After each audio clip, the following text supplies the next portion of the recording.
ಚೆಲುವಿನ ಸಂತೆಯಲ್ಲಿಯೂ ಸೆಳೆಯುವ ಕಾಂತಿ ನಿನ್ನನು ನಿನ್ನ ಮಂದಹಾಸದ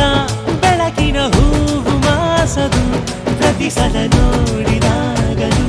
ಬೆಳೆಯುವ ಮೋಹ ನನ್ನನು ಒಂದೇ ಮಾತಿನಲ್ಲಿಯೇ ಒಲವನ್ನು ಹೇಳಲಾಗದು ಮುಖತಃ ಮಾತನಾಡಲು ವಿಷಯವು ಸಾವಿರಾರಿದೆ